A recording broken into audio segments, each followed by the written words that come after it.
Right now, the RSA has unveiled a new program aimed at revitalising the organisation and modernising the way it provides support to New Zealand's military veterans. Lieutenant General Rhys Jones is the RSA board chair with us this morning. Good morning. Good morning. Good to have you on the show. A bit challenging time for you guys, no doubt, and we've seen some of the stories in the media this week. What is this related to that? What is this about? No, what we're doing is trying to refocus or extend the reach of the RSA. We're not moving away from the base, which is built around the historical 109 years of being in the communities. But we realise that the RSA isn't reaching the contemporary veterans as well as it should. These are the ones who really don't see the RSA as being relevant to them because they're not.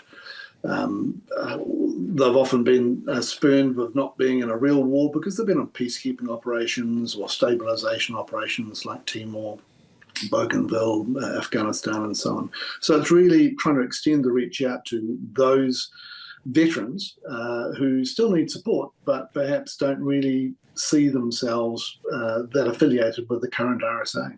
So what changes for them? Well, first of all, it's not about membership. We want to support veterans whether they're members of the RSA or not.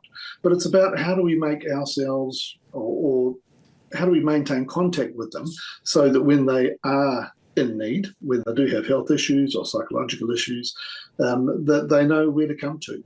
And the second aspect, I suppose, is the type of support they need is changing. There's far more need for psychological support. The recognition that military service, whether you're on operations or whether you've gone to humanitarian relief, things like tsunamis and so on, there is a psychological impact. And so the recognition that just being able to talk, access to counsellors, as well as still maintaining that health support, yeah, that really is one of the things that's different about contemporary veterans. Not to say that those other wars didn't have those psychological issues, but there's more recognition that that is an issue for veterans. You've had 24 associations owing a combined 180 grand, 28% of the national body's annual intake from capitation fees, and we've got news of some clubs being suspended, potentially being kicked out altogether. Are you, as board chair, confident with how all of this stuff is being handled?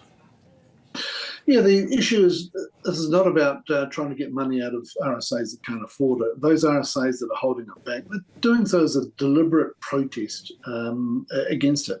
And it's not just a recent protest.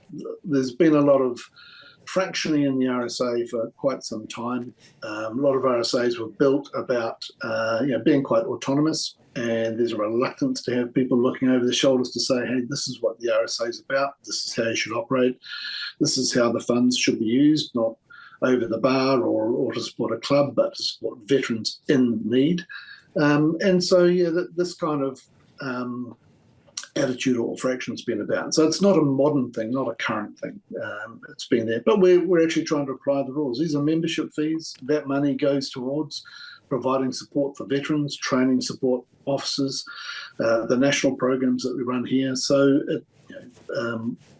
they join up to the RSA. They get the benefits for those programs, and therefore they should be paying the membership fees for the organisation. Appreciate your time this morning. Thanks so much for it. That is Lieutenant General Rhys Jones, the RSA board chair.